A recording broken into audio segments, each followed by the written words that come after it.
आप सबको जय हिंद। Welcome to my YouTube channel Rozgar point official. आइए देखते हैं यूपी पुलिस री एग्ज़ाम का अगला प्रैक्टिस सेट। किसी परीक्षा में 65% छात्र नागरिक शास्त्र में तथा 60% छात्र इतिहास में पास हुए, 40% छात्र दोनों विषयों में पास हुए, 90% छात्र इतिहास और नागरिक शास्त्र दोनों विषयों में फेल हुए। छात्रों की कुल संख्या कितनी थी? देखिए, किसी एक को लेके चलना होगा।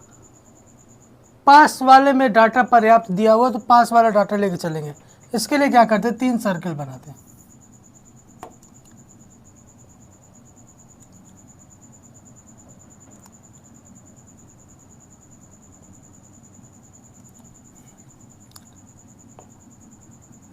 तीन सर्कल बनाते हैं। इसके लिए 2 ही सर्कल बनाते हैं, मतलब इसके लिए 2 ही सर्कल बनाते हैं जिसमें 3 भाग होते हैं। सबसे पहले इसमें बीच वाला लिखते हैं कि 40% ऐसे हैं जो दोनों विषयों में पास हुए। कितने परसेंट है? 40%। अब क्या है कि जो 65% छात्र हैं नागरिक शास्त्र में पास हुए। देखिए, अब क्या होगा कि 65% में से ये 40% घटाना होगा। 65 में से ये 40% घटाना होगा। अगर यहाँ पे ये दे देता कि केवल 65% छात्र केवल नागरिक शास्त्र में फेल हुए, केवल नागरिक शास्त्र में फेल हुए, तो यहाँ पे ये घटा के नहीं लिखना पड़ता। यहाँ पे सिर्फ नागरिक शास्त्र वाला देता तो यहाँ 65% हो जाता, लेकिन यहाँ पे 65% छात्र दिया हुआ, सिर्फ नहीं लगाया हुआ, तो 65 में से 40 घटा देंगे, कितना आएगा? 25। यही हाल इसमें भी रहेगा। इतिहास में 60 में से 40 घटाएं, कितना होगा? 20। ये देखिए, 25% छात्र ऐसे हैं जो नागरिक शास्त्र में क्या हुए? पास हुए। सिर्फ केवल नागरिक शास्त्र में पास हुए। 20% छात्र केवल इतिहास में पास हुए। 40% छात्र ऐसे हैं कि जो दोनों विषयों में क्या हुए हैं? पास हुए हैं। 40% छात्र दोनों विषयों में पास हुए हैं। टोटल 100% ही तो बच्चे होंगे। जितने बच्चे होते हैं वो अपने आप में कितने परसेंट होते हैं? 100% ही होते हैं। तो 100% बच्चों में 25, 40, 20, 60, 25, 85%। 100% बच्चों में 85% जो बच्चे पास हुए उनको घटा देंगे, बचा कितना? 15%। पूरे बच्चों में से जो बच्चे पास हुए उनको घटा देंगे तो बच्चा कौन सा? जो बच्चे फेल हुए। तो कितना परसेंट हुए? 15% बच्चे क्या हुए? दोनों विषयों में फेल हुए, नागरिक शास्त्र और इतिहास में। दिया है कि 90 छात्र इतिहास और नागरिक शास्त्र दोनों में फेल हुए। तो इसको सॉल्व करने का तरीका, जो 90 दिया हुआ है ये 15% का मान है, क्योंकि ये 15% ही बच्चे तो ऐसे हैं जो फेल हुए हैं। तो 90 15% का मान कितना है? 90 है। किसका मान पूछ रहा है? छात्रों की कुल संख्या। छात्र जितने भी हो वो अपने आप में कितने परसेंट है? वो 100% है। छात्र जितने भी हो अपने आप में कितने परसेंट है? 100% है। तो 100% का मान निकाल लेंगे। 6 टाइम में जाएगा ये, तो 600 हो जाएगा। यहाँ परसेंटेज से परसेंटेज कैंसिल हो जाएगा, तो 6 से आंसर हो जाएगा। ये ऑप्शन। अगला देखते हैं। 2 रेलगाड़ियां पटना से क्रमशः शाम 6 बजे और 6:30 बजे क्रमशः 60 किलोमीटर प्रति घंटा और 75 किलोमीटर प्रति घंटा की गति से रांची की ओर चली। पटना से कितने किलोमीटर दूरी पर वे एक साथ मिलेंगे? 2 रेलगाड़ी है। कहाँ से कहाँ तक? पटना से कहाँ तक गई? रांची तक। आर मतलब रांची। एक रेलगाड़ी 6 बजे निकली और एक 6:30। जो 6 बजे निकली उसकी चाल कितनी है? 60 किलोमीटर प्रति घंटा। और जो 6:30 बजे निकली उसकी चाल कितनी है? 75 किलोमीटर प्रति घंटा। अब यहाँ पे देखिए रांची की ओर चली, पटना से कितनी किलोमीटर की दूरी पर एक साथ मिलेंगे? यह बोल रहा है पटना से कितनी किलोमीटर की दूरी पर वे एक साथ मिलेंगे। सबसे पहले तो ये हम लोग ज्ञात करें कि किस समय वो मिलेंगे, किस समय वो मिलेंगे, समय ज्ञात कर ले। किस समय वो मिलेंगी वो समय ज्ञात कर ले तो हम लोग क्या कर सकते हैं, वो दूरी ज्ञात कर सकते हैं। तो समय ज्ञात करने के लिए, एग्जैक्ट समय ज्ञात करने के लिए हमको क्या करना होगा, जो 6 है या तो 6:30 को 6 पीछे लेके आए या फिर 6 को 6:30 कर दे। जैसे जो ट्रेन 6 बजे निकली वो 6:30 बजे यहाँ होगी, तो 6:30 बजे वो कितनी दूरी चल चुकी होगी? देखिए जो ट्रेन 6 बजे चली है उसकी चाल कितनी है? 60 किलोमीटर प्रति घंटा, यानी 1 घंटे में कितना किलोमीटर चलेगी? 60 किलोमीटर। तो 6 से 6:30 कितना टाइम हुआ? आधा घंटा हुआ।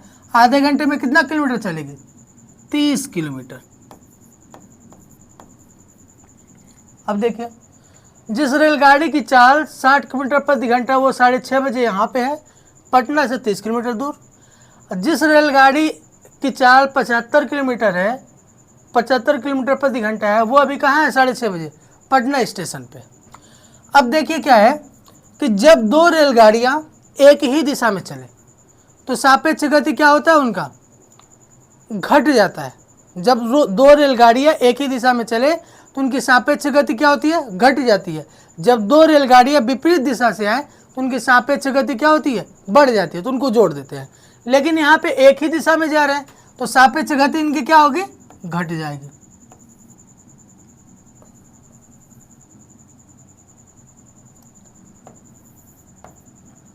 इनकी सापेक्ष गति क्या होगी? घट जाएगी। तो समय निकाल लें कि कब वो मिलेंगे। तो अब जो समय आएगा, अब जो भी समय आएगा 6:30 से आएगा, 6:30 से ही लेंगे। जो भी समय आएगा वो 6:30 से लेंगे, क्योंकि यहाँ भी 6:30 है, यहाँ भी 6:30 है, तो समय निकालना आसान हो जाता। अदरवाइज अगर हम लोग समय निकालें तो कन्फ्यूज हो जाते हैं, किसका समय है, 6 बजे से है कि 6:30 बजे से है। तो समय वो सही करने के लिए, एग्जैक्ट पता करने के लिए हम लोग क्या किए, इसी वजह से दोनों का टाइमिंग 6:30 बजे ले लिए, दोनों का टाइमिंग 6:30 बजे ले लिए। तो समय बराबर क्या होगा? दूरी बटी चाल। इन दोनों के बीच दूरी कितनी है? 30 किलोमीटर। चाल क्या होगा? सापेक्ष गति होती है, दोनों एक ही दिशा में जा रही है, एक का 75 है और एक का 60 है। तो जब एक ही दिशा में जाए तो इनका चाल घट जाता है। तो 75 में से 60 घटा देंगे, कितना बचेगा? 15।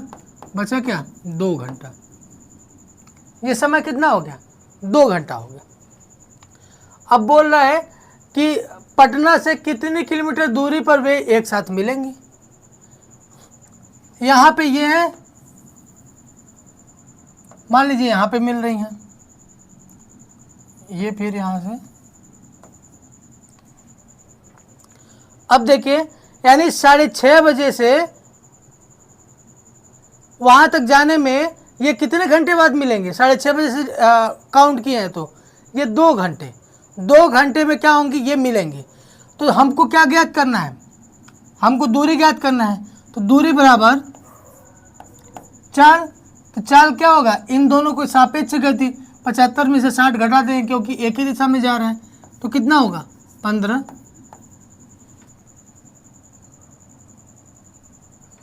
देखिए यहाँ पे सापेक्ष गति इसलिए नहीं लेंगे, यहाँ पे सापेक्ष गति नहीं लेंगे। 1 मिनट।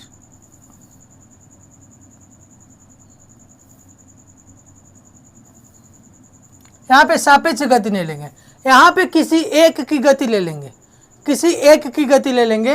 यहाँ पे जैसे ये जो गाड़ी पटना स्टेशन पे है 6:30 बजे, इससे ले लेंगे। इसकी चाल क्या है? 75 किलोमीटर प्रति घंटा। तो 75 हो गया। और समय कितना लगा? 2। तो कितना हो गया? 150 किलोमीटर।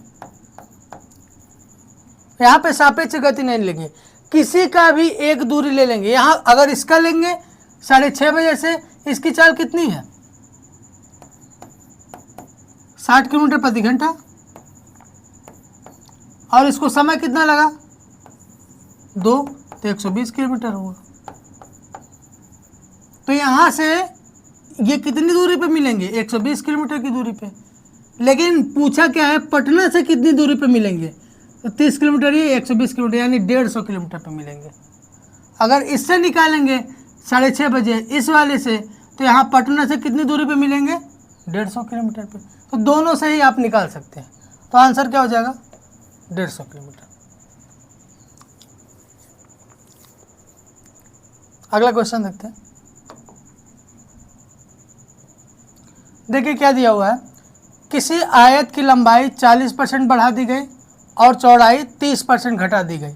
आयत के क्षेत्रफल में आए परिवर्तन का प्रतिशत ज्ञात कीजिए। देखिए इसका एक फार्मूला है, सिंपल सा फार्मूला है। परसेंटेज का बहुत सारा क्वेश्चन उसमें सॉल्व हो जाता है बहुत आसानी से। फार्मूला क्या है, प्रतिशत परिवर्तन बराबर, हमको प्रतिशत परिवर्तन निकालना है, a plus B plus A B अपन 100, a plus B plus A B अपन 100। अगर घटेगा तो माइनस में लिखेंगे, अगर बढ़ेगा तो प्लस में लिखेंगे। देखिए लंबाई कितने परसेंट बढ़ रही है, 40%, तो प्लस 40, यानी सिर्फ 40 लिख दो, 40 हो गया। अब क्या हो रहा है, चौड़ाई 30% घट रही है, तो यहाँ पे माइनस लिख दो, -3, प्लस लंबाई बढ़ रही है, ए की वैल्यू क्या है, +40, बी की वैल्यू क्या है, -30, क्योंकि घट रही है, अपन 100। तो 40 - 30 10, प्लस माइनस मिलके माइनस हो जाएगा, 4 तिया 12,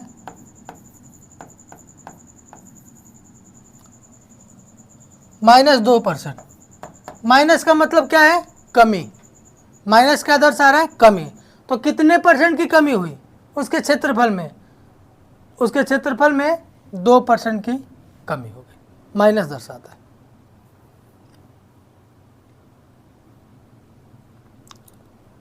अगला क्वेश्चन देते हैं, ये फार्मूला याद रखिएगा। देखिए एक संयुक्त परिवार में दादा दादी की औसत आयु 67 वर्ष है। यहाँ पे दादा दादी की औसत आयु 67 वर्ष, मतलब क्या है कि औसत दादा दादी का औसत आयु निकालने के लिए, एवरेज एज निकालने के लिए क्या किए हैं, उनके कुल आयु का योग, आयु का योग बटा संख्या, संख्या कितनी है, दादा और दादी 2 लोग हैं, तो अपन ये अगर हमको निकालना रहे कि दादा दादी के आयु का योग क्या है, तो हम क्या करेंगे, एवरेज एज जो है, जो औसत है, उसमें उसकी संख्या से गुणा कर देंगे। देखिए यहाँ 2 से एवरेज एज में गुणा कर देंगे तो उनकी आयु का योग ज्ञात हो जाएगा। तो जब भी उनके आयु का योग ज्ञात करना हो तो एवरेज एज जो है, मतलब औसत वर्ष, औसत उम्र जो है, उसमें उनकी संख्या से क्या कर देंगे, मल्टीप्लाई कर देंगे, गुणा कर देंगे। तो क्या ज्ञात हो जाएगा, उनके उम्र का योग, यानी उनके आयु का योग ज्ञात हो जाएगा। दिया है एक संयुक्त परिवार में दादा दादी की औसत आयु 67 वर्ष है, तथा माता पिता की औसत आयु 35 वर्ष है। 3 पौत्र पौत्रियों की औसत आयु 6 वर्ष है। परिवार के कुल सदस्यों की औसत आयु देखिए, तो सबसे पहले हमको औसत आयु निकालने के लिए क्या करना पड़ेगा, उनके आयु का योग निकालना पड़ेगा, क्योंकि औसत आयु बराबर क्या है, आयु का योग बटे उनकी संख्या कितनी है, बटा उनकी संख्या कितनी है। आयु का योग कैसे ज्ञात करेंगे, 2 लोग हैं, दादा दादी 2 लोग की औसत आयु 67 है, तो 2 × 67 इनकी आयु का योग होगा। देखिए आयु का योग मतलब औसत आयु इंटू उनकी संख्या कितनी है, 2 है, तो 2 से मल्टीप्लाई कर देंगे तो औसत आयु का योग निकल जाएगा।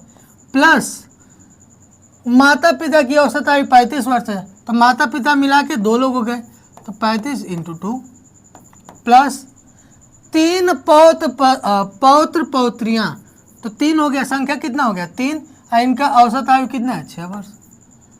अपन क्या करेंगे, कुल सदस्यों की आयु ज्ञात करनी है, तो कुल कितने सदस्य हैं, कुल सदस्यों की औसत आयु ज्ञात करनी है, तो कुल कितने सदस्य हो गए, दादा दादी 2, और उसके बाद माता पिता 2, 2 2 4 और 3 पौत्र पौत्रियां, यानी कि 7 लोग हो गए। कितने लोग हो गए? 7 लोग हो गए। इन दोनों को जब कैलकुलेट करेंगे तो क्या आएगा? 222/7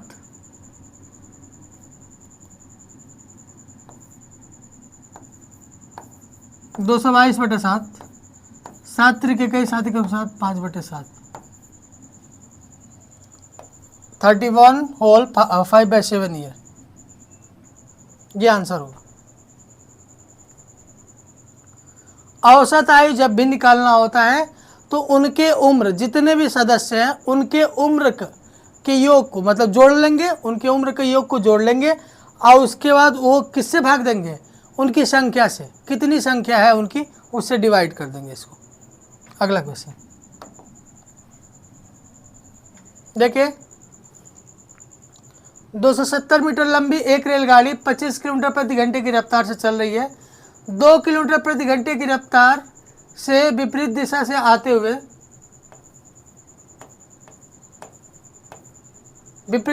आते हुए मनुष्य को वह कितने समय में पार करेगी? देखिए यहाँ पे 270 मीटर लंबी एक रेलगाड़ी है, उसकी लेंथ कितनी है? 270 मीटर। एक लंबी रेलगाड़ी 25 किलोमीटर प्रति घंटे की रफ्तार से चल रही है। इसकी चाल कितनी है इस दिशा में? 25 किलोमीटर प्रति घंटा। 2 किलोमीटर प्रति घंटे की रफ्तार से विपरीत दिशा से आते हुए मनुष्य को, एक मनुष्य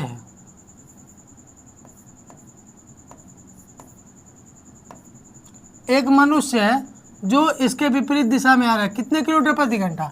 2 किलोमीटर प्रति घंटा इनके विपरीत दिशा में आ रहा है। आते हुए मनुष्य को वो कितने समय में पार करेंगे? देखिए, इस तरह के क्वेश्चन में जब एक ट्रेन हो, उसके बाद मनुष्य हो, और एक दूसरे टाइप का बनता है जब दोनों ट्रेन हो, एक तीसरे टाइप का बनता है जब दोनों मनुष्य हो। देखिए यहाँ पे एक ट्रेन है और एक मनुष्य है, तो जब इसमें दूरी की बात होती है तो दूरी क्या लेते हैं? ट्रेन की लंबाई लेते हैं। दूरी क्या लेते हैं? ट्रेन की लंबाई। क्यों? क्योंकि ये ट्रेन तभी इसको पार करेगी जब ये 270 मीटर चल के अपना लास्ट वाला हिस्सा इसके पार कर लेगी। 270 मीटर चल के लास्ट वाला हिस्सा उसको पार कर लेगी। इसी वजह से दूरी को कितना लेते हैं? ट्रेन की लंबाई लेते हैं। अगर ये भी ट्रेन रहती, वो भी ट्रेन रहती, दोनों की लंबाई को क्या कर देते? जोड़ देते। यहाँ पे मनुष्य की लंबाई को हम लोग नगण्य मानते, तो इसी वजह से कितने समय में पार करेंगे, समय ज्ञात करना है। तो समय इज इक्वल टू दूरी बटा चाल। ये एक दूसरे के विपरीत जा रहे हैं, एक दूसरे के विपरीत जा रहे हैं, मतलब उनका वेग बढ़ जाएगा। जब एक दूसरे के विपरीत जाए तो उनका चाल बढ़ जाएगा। जब एक दूसरे से दूर हो, एक दूसरे से दूर मतलब एक साथ जाए, जब एक साथ जाएंगे तो उनका सापेक्ष चाल क्या हो जाता है? घट जाता है। तो समय बराबर दूरी बटा चाल, विपरीत दिशा में आ रहा है तो इन दोनों को जोड़ दो चाल को, तो 27 हो गया। किलोमीटर प्रति घंटा है तो मीटर पर सेकंड में इसको चेंज करना है, तो 5/18 से इससे मल्टीप्लाई कर देंगे। 9 त्रिक 27, 9 दूना 18, 3 90, 90 दूना 108, 5 से 18 बार में 2 ऊपर चला जाएगा, 36 सेकेंड में इसको सॉल्व कर लीजिएगा। बस इसमें एक ही चीज़ आपको बताना था, जब भी ये एक ट्रेन एक मनुष्य की बात होगी तो ट्रेन की जो लंबाई होगी उसी को दूरी मानेंगे, मनुष्य की लंबाई को क्या मानेंगे? नगण्य मानेंगे। और जब दोनों ट्रेन हो तो दोनों की लंबाई को जोड़ देंगे। अगला क्वेश्चन देखते हैं। ए भुजा वाले वर्ग के क्षेत्रफल व ए भुजा वाले समबाहु त्रिभुज के क्षेत्रफल का अनुपात है। देखिए वर्ग का क्षेत्रफल, वर्ग जानते हैं, जिसकी चारों भुजाएं क्या हों? बराबर हों। जिसकी चारों भुजाएं क्या हो, बराबर हो, प्रत्येक कोण 90 डिग्री हो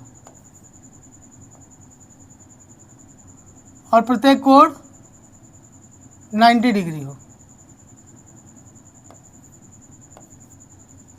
इसका विकर्ण a√2 होता है। और किसकी बात की है, एक समबाहु त्रिभुज, ऐसी त्रिभुज जिसकी सभी भुजाएं क्या होती हैं, बराबर होती है, सभी कोण भी बराबर होते हैं, लेकिन कितने डिग्री के होते हैं, 60 डिग्री के होते हैं।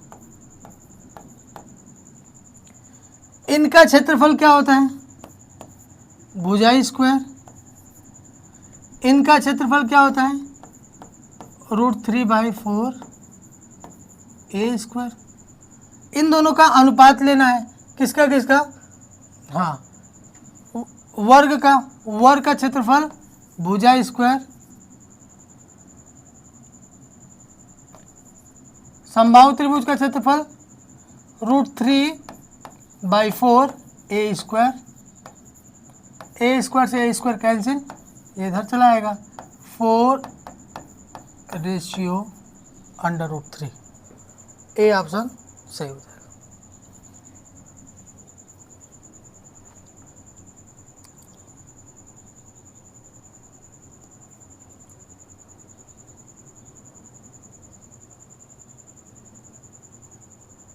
अगला क्वेश्चन देखते हैं। ये देखिए, काफ़ी कैलकुलेटिव है, इसको देखना करना ही पड़ेगा वैसे ही। एक भिन्न के अंश और हर दोनों के साथ एक जोड़ने पर 4 बनता है। मान लो भिन्न क्या है, x/y है, इसके अंश और हर दोनों में एक जोड़ने पे भिन्न क्या हो जाता है, 4 हो जाता है। 4 मतलब 4/1। दूसरा क्या दिया हुआ है, तथा उसी भिन्न के गणक और हर दोनों मतलब अंश और हर दोनों में एक घटाने पर, यानी x-1/y-, ये क्या बन जाता है, 7 बनता है, यानी 7/1 बनता है। प्रस्तुत भिन्न का अंश है, भिन्न का अंश ज्ञात करना है। अंश मतलब x की वैल्यू ज्ञात करनी है। देखिए यहाँ पे इससे इसको मल्टीप्लाई करेंगे तो क्या हो जाएगा, 4y + 4 = इससे इसको मल्टीप्लाई करेंगे x + 1। 4 को इधर भेजेंगे, हमको क्या ज्ञात करना है, प्रस्तुत भिन्न का मान यानी x का मान ज्ञात करना है। तो 4y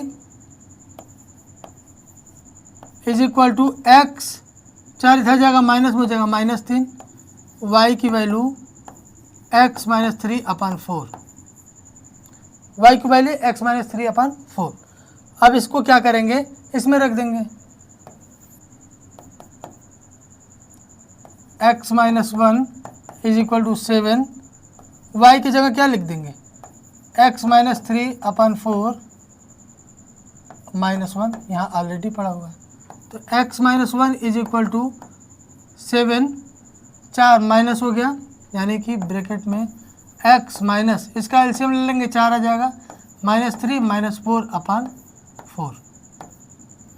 x - 1 = 7, x - 7/4, 4 को इधर लेके चले आओ, मल्टीप्लाई हो जाएगा, 4x - 4 = 7x - 49, 7 × 7 = 49। इसको इधर लेके आओ तो क्या हो जाएगा, 7 में से 4 गया, 3x = 49 इधर आएगा, प्लस में हो जाएगा, ये -4 है तो 45, x की वैल्यू 15 हो जाएगी। थोड़ा कैलकुलेशन है समझाने के लिए, कैलकुलेटिव है थोड़ा सा। अगला क्वेश्चन देखते हैं। अंश इसका कितना हो जाएगा, 15 हो जाएगा, x की वैल्यू ज्ञात करना। अगला क्वेश्चन देखते हैं। 900 रुपये की लागत से कांति ने एक व्यापार प्रारंभ किया। 5 माह बाद इसी व्यापार में 8000 की पूंजी लगाकर सुधाकर भी साझेदार बन गया। अंत में इस व्यापार में 6970 का लाभ हुआ। इस लाभ में सुधाकर को कितने रुपए मिलेंगे। देख, जो लाभ का अनुपात होता है C1T1 upon C2T2 is equal to P1 upon P2।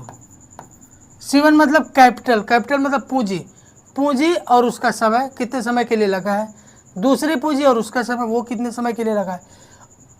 निवेश के अनुपात में ही क्या होता है, लाभ बढ़ता है। तो हमको ज्ञात करना है, हम क्या करेंगे, 9,000 की लागत से कांति ने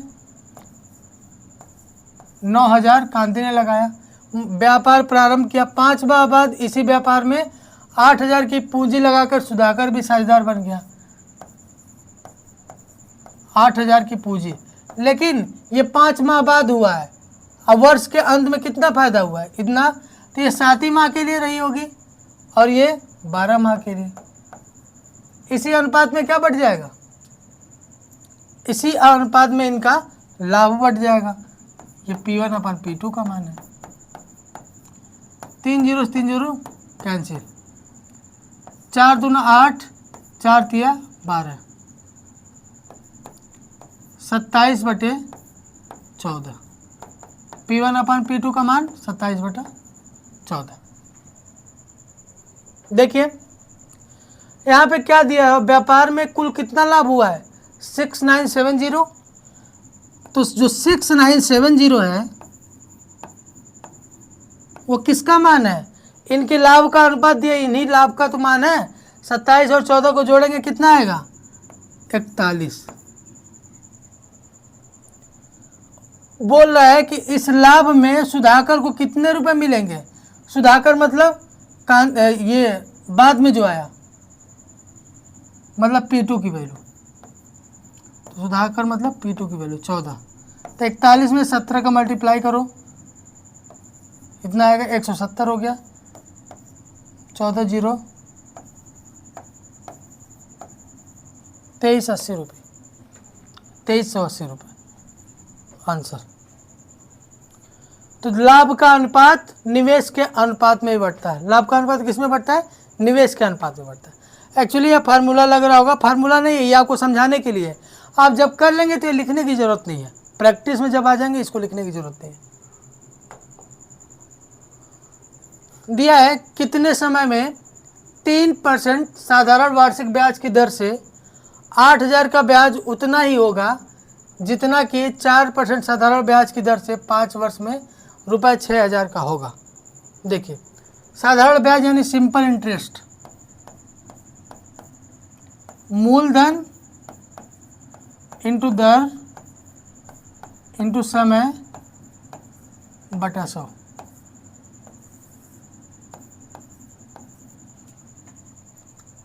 कह रहे कितने समय में 3% साधारण ब्याज की दर से 8,000 का ब्याज। तो 8,000 का ब्याज, 8,000 का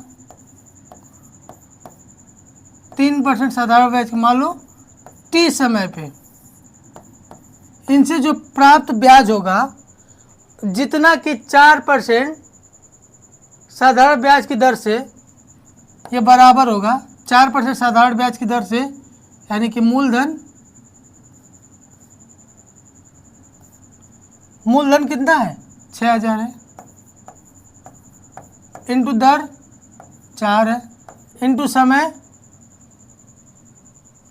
5 वर्ष है बटा 100। 100 से 100 कैंसिल, 3 0 3 0, 4 दूना 8, 2 तिया 6, 6 से 6 कैंसिल। तो टी की वैल्यू 5 ईयर, टी की वैल्यू 5 ईयर। सी ऑप्शन सही है।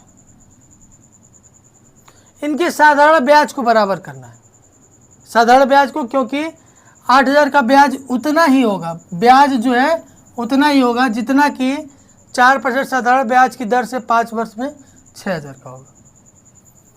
अगला देखते हैं।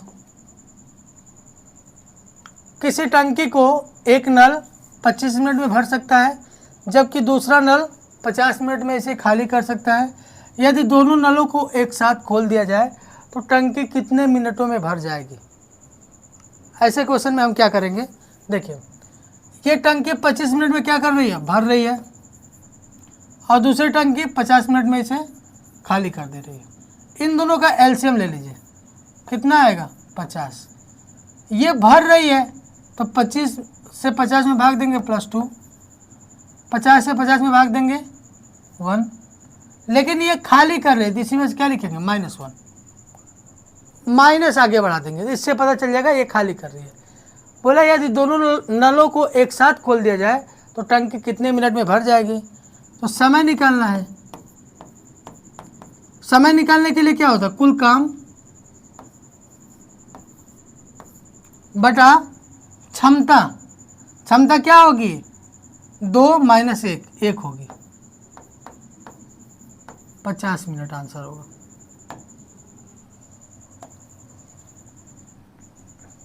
क्षमता 1 क्यों होगा, क्योंकि ये टंकी खाली कर रहा है। मतलब अगर एक साथ क्या हुआ कि टंकी में 5 लीटर पानी आ रहा और लीकेज की वजह से 1 लीटर क्या हो जा रहा है, चला जा रहा है, तो बच रहा है कितना 4 लीटर। उसी तरह का। आइए देखते हैं अगला क्वेश्चन।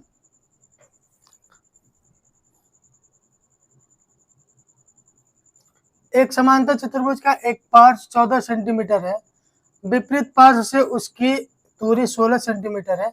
समांतर चतुर्भुज का क्षेत्रफल। तो सबसे पहले जान लेते हैं समांतर चतुर्भुज।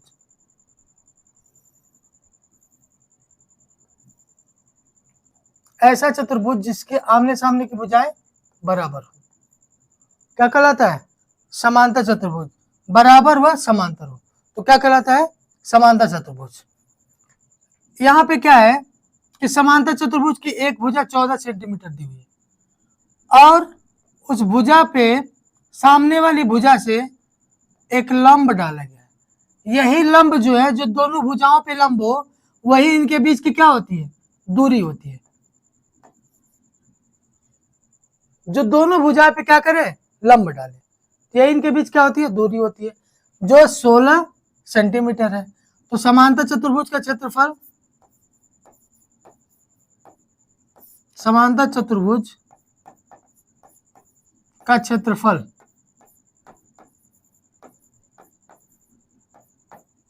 क्या होता है, आधार इंटू ऊंचाई, यानी उनके बीच की दूरी।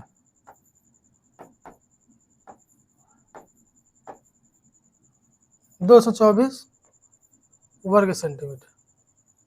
B option.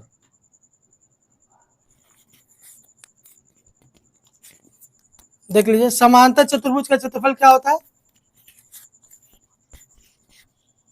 किसी एक आधार इंटू उसके सामने वाली भुजा और इस भुजा, दोनों भुजाओं के बीच की दूरी, मतलब लंबवत दूरी।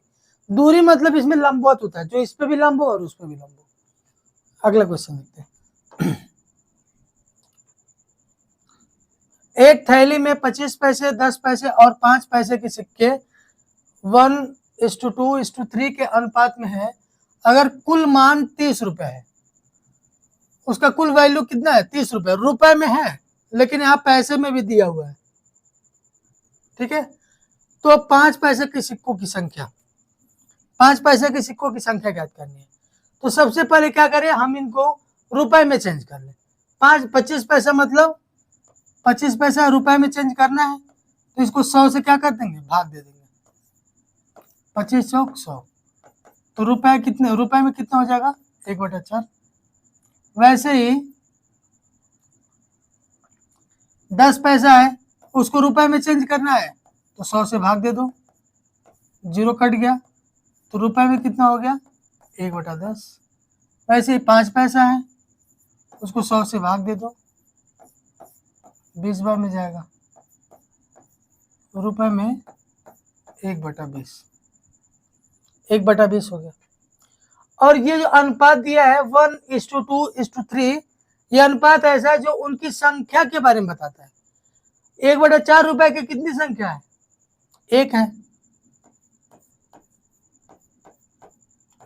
प्लस 1/10 के कितनी संख्या है, 2 है, प्लस 1/20 की कितनी संख्या है, 3 है।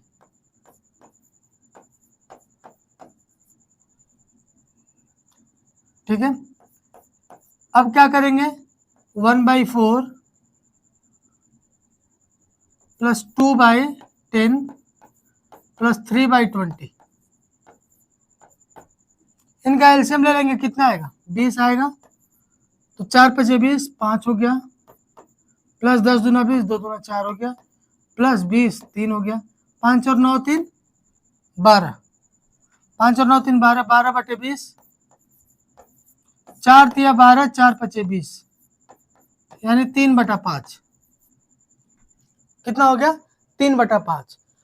ये टोटल क्या है? इसकी वैल्यू का पता चल गया, मतलब कि कितने रुपए हैं टोटल, इससे पता चल गया। जिसका मान कितना दिया हुआ है वही 30 या 3/5 का मान है, 3/5 का मान है। हमको क्या ज्ञात करना है? 5 पैसे के सिक्कों की संख्या। 25 पैसे के 1 है, 10 पैसे के 2 है, 5 पैसों के 3 है, तो 3 से क्या करेंगे? मल्टीप्लाई करेंगे। जिसका मान दिया वो नीचे रखेंगे और जिसका निकालना उसको मल्टीप्लाई करेंगे। 3 से 3 कैंसिल हो गया, 5 ऊपर चल जाएगा, 30 × 5 = 150। कितना आंसर होगा? सी। जिसका मान दिया हो, ये देखिए, ये आपको समझाने के लिए किए थे, अदरवाइज यही आपको बस इतना करना है, 2 से 3 लाइन। जिसका मान दिया उसको नीचे लिखते हैं और जिसका निकालना हो उसको ऊपर गुणे करके लिखते हैं, मल्टीप्लाई करके। ये अगला क्वेश्चन देखिए, किसी संख्या को 119 से भाग देने पर 19 शेष बचता है, इस संख्या को 17 से भाग देने पर शेषफल क्या होगा? इस तरह के क्वेश्चन को करने में सबसे पहले देखिए, जब 119 से भाग दे रहे हैं तो 19 शेष बच रहा है। अब 17 से भाग देने पर क्या शेषफल बचेगा? तो ये कंसेप्ट जान लीजिए, 17 से ये संख्या क्या हो रही है? विभाजित हो रही है। 17 × 119।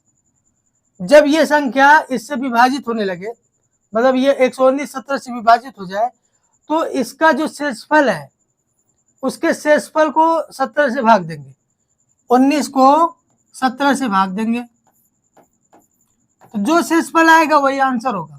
तो 17 से भाग देंगे, एक बार में जाएगा, बचा क्या? 2 क्या हो जाएगा? आंसर होगा। ये कब? जब 17 से 119 क्या हो जाए? कट जाए। अगर नहीं कटेगा तो ऐसे नहीं होगा, उस तरह का क्वेश्चन आता भी नहीं है। देखिए, P तथा Q द्वारा कार्य 12 दिनों में पूरा कर लिया जाता है, Q तथा R द्वारा 15 दिनों में एवं R एवं P द्वारा 20 दिनों में। तदनुसार अकेला P उसे कितने दिन में पूरा करेगा? P और Q कितने दिन में है? 12। Q और R 15, R और P 20 दिन में। इन सब का एलसीएम लेंगे, कितना आएगा? 60। 12 × 5 = 60, 15 × 4 = 60, 20 × 60। अब देखिए, ये उनकी क्षमता है 5, 4 और 3। अब देखिए, P + Q, Q + R, R + P, यानी P भी 2 बार आया, Q भी 2 बार आया, R भी 2 बार आया। देखिए, ये क्षमता क्या है? 5, 4, 9, 3, 12। ये 12 क्षमता किसकी है? P + Q, Q + R, R + P। तो कितने हो गए? 2 P 2 बार है, Q 2 बार है, R 2 बार है, 2P + Q + R, 2 छक्का 12। तो P + Q + R की क्षमता 6 हो गई।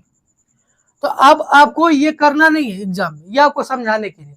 कई लोग बहुत बेसिक से होंगे, उनको समझाने के लिए। जब भी आप इतना कीजिएगा, तुरंत क्या करना है? 5 और 9 3 12, 12 का आधा 6। तो P + Q + R की क्षमता कितनी हो गई? 6 हो गई। अब हमको क्या ज्ञात करना है? अकेला P उसे कितने दिन में पूरा कर सकता है? तो P की क्षमता ज्ञात करना होगा। तो P की क्षमता ज्ञात करने के लिए क्या करेंगे?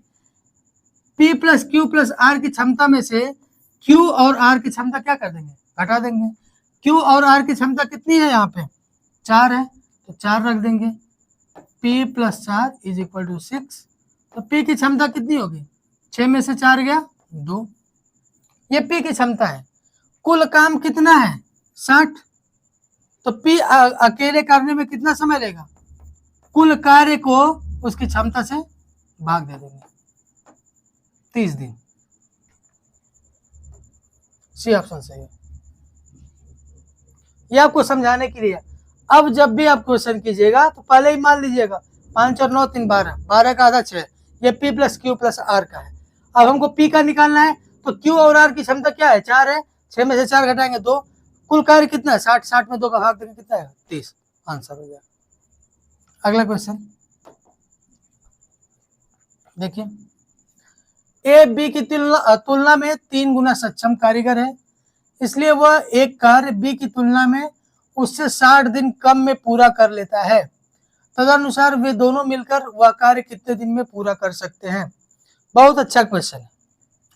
देखिए यहाँ पे क्षमता दिया हुआ है, सक्षम है मतलब उसकी क्षमता।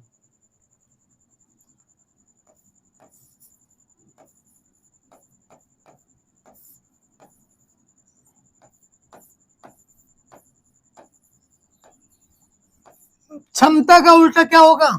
समय होगा।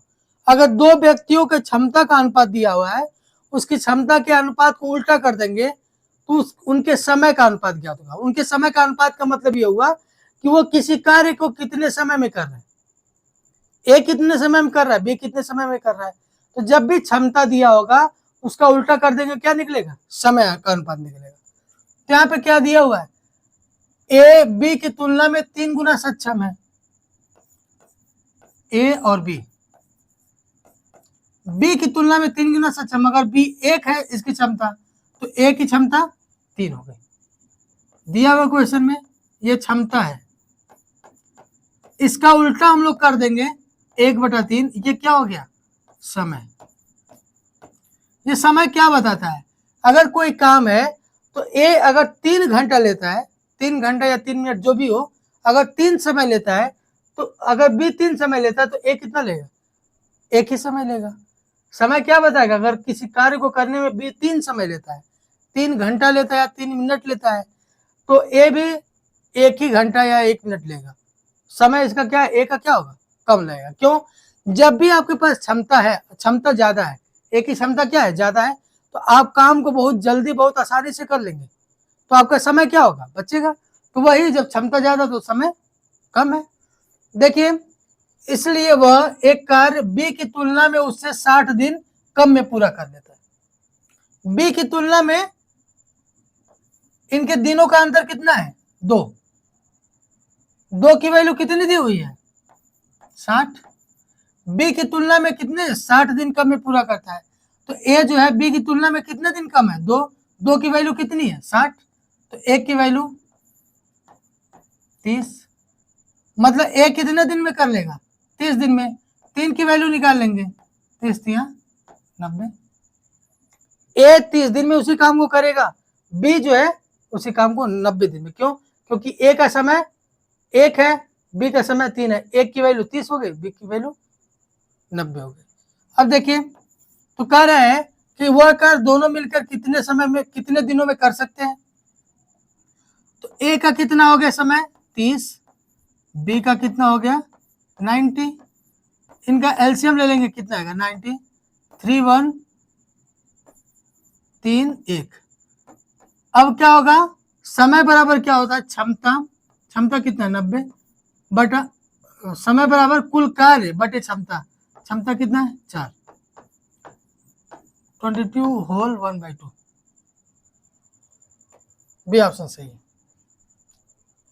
ये ध्यान रखिएगा, क्षमता अगर दिया हुआ है किन्हीं दो का, उन क्षमता को उल्टा कर देंगे, क्या हो जाएगा? समय। अगर समय दिया उसका उल्टा कर देंगे, क्या हो जाएगा? क्षमता हो जाएगा।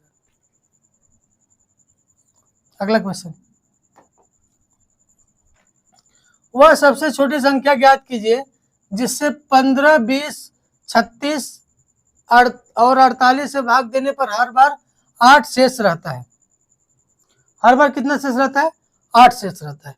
इसका मतलब अगर हम ऑप्शन से भी जाए, ये चेक कर ले कि हर ऑप्शन में अगर 8 घटा दे तो किससे कंप्लीटली विभाजित हो जाना चाहिए? 15 से भी विभाजित हो जाना चाहिए, 20 से भी, 36 से भी, 48 से भी। एक तो ये तरीका है बाई ऑप्शन, हम इसको चेक कर सकते हैं। दूसरा ये है कि एक बाई ऑप्शन है,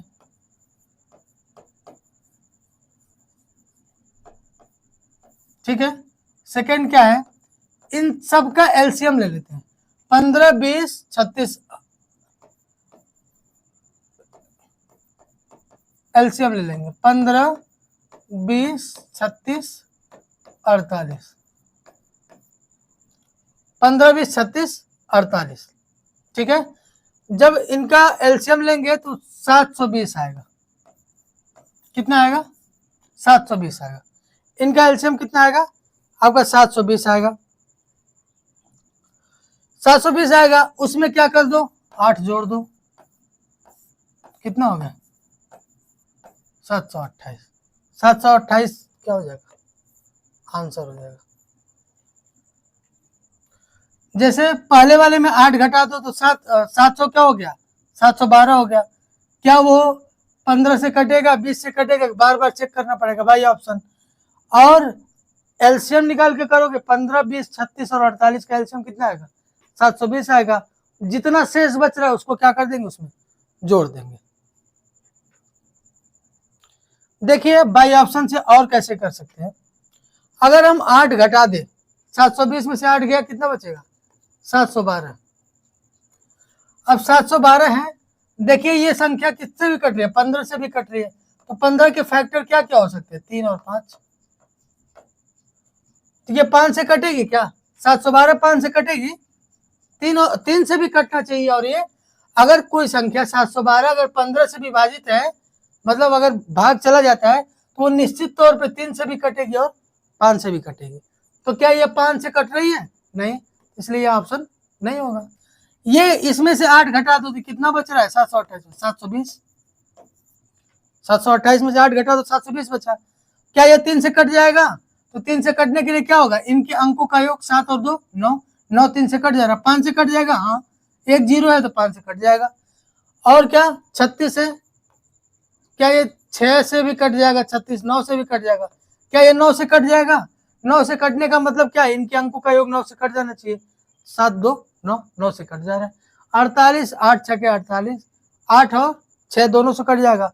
8 6 के 48, 8 से भी कट जाएगा 90 बार में।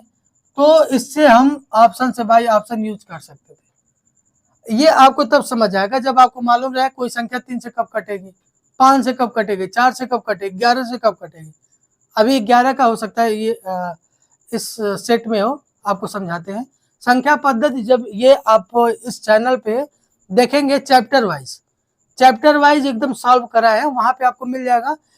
कोई संख्या 2 से कब कटेगी, क्या कंडीशन होता है, 4 से कब कटेगी, 3 से कब कटेगी, 5 से कब कटेगी, ये कंडीशन आएगा। चलिए देखते हैं अगला क्वेश्चन। सबसे बड़ी भिन्न कौन सी है इन सब में, आपको ये ज्ञात करना है। सबसे पहले हम लोग क्या करेंगे, किन्हीं दो को लेते हैं, इन दोनों को चुन लीजिए, तिर्यक मल्टीप्लाई कर दीजिए। 5 तिया 15 इधर हुआ, 2 तिया 6। सबसे बड़ा ज्ञात करना है, जो जिधर बड़ा है वही बड़ी हो जाएगी। इन दोनों में बड़ा कौन सा हो जाएगा? 3/2, क्योंकि इधर 15 आया है। अब देखिए, अब इसको हटा देते हैं, ये बड़ा आया। अब इसका इससे तुलना कीजिए, 2 दूना 4, 3 तिना 3 तिरिक 9, ये क्या हो गया? 9 आया और यहाँ पे 4 आया, तो ये फिर बड़ा हो गया, इससे भी बड़ा हो गया। अब फिर इसका इससे तुलना करो, 2 एक 9, 2 2 तिया 6, यहाँ पे 6 आया और यहाँ पे 2 आया, बड़ा कौन हुआ? 3/2। तो 3/2 क्या हो जाएगा?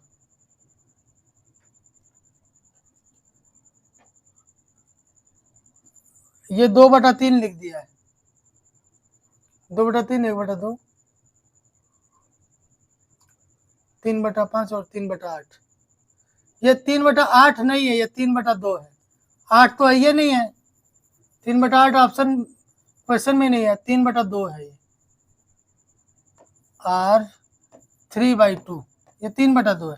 बना लीजिएगा, टाइपिंग एरर है, 3/2 आंसर है। अगला क्वेश्चन क्या कर रहा है, निम्न में से 11 से विभाज्य संख्याओं को विभेदित कीजिए। 11 से संख्या क्या, जैसे 11 से कब विभाजित होगी, जब उनके सम स्थान मतलब जैसे 1 2 3 4, सम स्थान मतलब पहला दूसरा चौथा छठवां आठवां, उनका योगफल जैसे 2 और 4 6, माइनस उनका अंतर 3 और 1 4, विषम वाले स्थान का घटा देंगे, या तो 0 है या फिर 11 का गुणक है,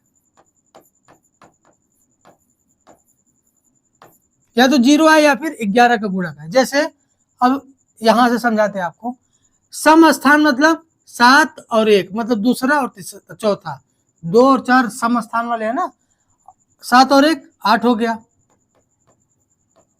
विषम स्थान वाले पहला और तीसरा 5 और 2 7, इन दोनों को घटा देंगे, मतलब सम स्थान वालों को जोड़ देंगे, विषम स्थान वालों को जोड़ देंगे, दोनों को घटा देंगे। घटाने के बाद चाहे 0 आए या फिर 11 का मल्टीपल आए, वही संख्या 11 से कटेगी, अदरवाइज नहीं कटेगी। तो 8 में से 7 गया 1, क्या 11 से कटेगी? नहीं। अब देखिए यहाँ पे 6 2 8, 7 2 7 1 8, 8 माइनस 8 0, तो 27 61 कटेगी। यहाँ पे 2 और 8 10, 6 और 4 10, 10 माइनस 10 0 आ गया। तो ये किससे कटेगी? 11 से कटेगी। 9 2 11 और 6 0 6, 11 माइनस 6 5 आया, ये कटेगी? नहीं कटेगी। 4 और 1 5, 0 और 1 5, 0 और 5 5 होगा, 5 माइनस 5 बराबर 0, तो ये क्या होगा? कटेगी। छठवा क्या है? 4 और 2 6, 0 और 6 6, 6 माइनस 6 0, कटेगी। तो कौन कौन सा कटेगा? 27 61 मतलब दूसरा तीसरा पांचवा छठवां, 2 3 5 6, सी ऑप्शन सही है। तो 11 से विभाजिता का क्या नियम है? 11 से विभाजिता का नियम यह है कि उस संख्या के सम स्थानों के अंकों का योग माइनस उस संख्या के विषम स्थानों के अंकों का योग, घटा देंगे। घटाने के बाद चाहे 0 आए या फिर 11 का मल्टीपल यानी कि 11 का गुणक आए, तो संख्या किससे विभाजित होगी? 11 से विभाजित होगी। अगला क्वेश्चन, कितने समय में एक बंदर 60 फीट लंबे पेड़ के शीर्ष पर पहुंच जाएगा यदि वह 1 सेकंड में 3 फीट उछलता है और तुरंत 2 फीट गिर जाता है। इस तरह के क्वेश्चन में हम लोग देखिए 1 सेकंड में, यानी कि 1 सेकंड में कितना चढ़ेगा? वो 3 फीट चढ़ेगा और 2 फीट गिरेगा, यानी कि 1 फीट। 1 ही फीट तो चढ़ेगा, क्योंकि 3 फीट चढ़ेगा फिर 2 फीट नीचे चला आएगा। इस तरह के क्वेश्चन में हम लोग क्या करते हैं, एकदम ध्यान दीजिएगा कि टोटल कितना चढ़ना है? 60 फीट चढ़ना है। टोटल कितना चढ़ना है? 60 फीट। तो 1 सेकंड में कितना चढ़ रहा है? 3 फीट उछलता है ना, तो 60 में से इस 3 को घटा देंगे, बचा कितना? 57 फीट। हमको 57 फीट के बारे में भी सोचना है कि कितना समय लगेगा। 1 फीट में 1 सेकंड, तो 57 फीट में कितना समय लेगा? 57 सेकंड लेगा। अब थोड़ा सा ध्यान देने की जरूरत है, 57 सेकंड लगेगा। अब इसके बाद क्या करेगा वो? फिर अब इसके अगले सेकंड वो 3 फीट उछलेगा। 3 फीट क्या होगा? उछलेगा। 3 फीट क्या होगा? उछलेगा। तो कितना हो गया? 60 फीट। तो जब 3 फीट उछला, ऊपर गया, तो अपने स्थान पे पहुंच गया। अब उसको फिसलने की जरूरत है, वो फिसलेगा नहीं अब, क्योंकि वो अपनी जगह पहुंच गया है। तो इसके मतलब 1 सेकंड और लग गया। अगले सेकंड ही वो क्या करेगा? 3 फीट उछलेगा। तो 57 1 58 सेकंड, क्योंकि जब वो पहुंच जाएगा तो वहां से फिसलेगा थोड़ी ना, वहां पहुंच गया तो पहुंच गया। अगला, किसी वस्तु को 150 में बेचने पर 25% की हानि होती है, वस्तु का क्रय मूल्य ज्ञात कीजिए। देखिए, क्रय मूल्य मतलब लाभ या हानि किस पे हम लोग ज्ञात करते हैं? क्रय मूल्य पे ही। लाभ और हानि किस पे ज्ञात करते हैं? क्रय मूल्य पे ही। क्रय मूल्य अपने आप में 100% होता है। क्रय मूल्य ही अपने आप में क्या होता है? 100% होता है। 100% जब भी हम लोग निकालेंगे तो वो क्रय मूल्य का निकालेंगे। देखिए, जो 150 है, जब 150 में बेच रहा है तो उसको कितने परसेंट की हानि हो रही है? 25%। इसका मतलब ये है कि क्रय मूल्य अपने आप में 100% होता है। 100% में वो 25% वो हानि निकल गई। कितने में बेचा? 150 में। यानी कि जो 150 है वो कितने का मान है? 75 का मान है। 150 कितने का मान है? 75 का मान है। क्योंकि 150 बेचने पे हमको 25% का लॉस हो जाता है। इसका मतलब ये 75% ही तो है। 75% इसका क्या है? 150 है, क्योंकि 25% लॉस चला गया उसमें। कर वस्तु का क्रय मूल्य, वस्तु का क्रय मूल्य अपने आप में क्या होता है? 100% होता है। 75 दूना 150, कितना हो गया? रुपये 200 रुपये।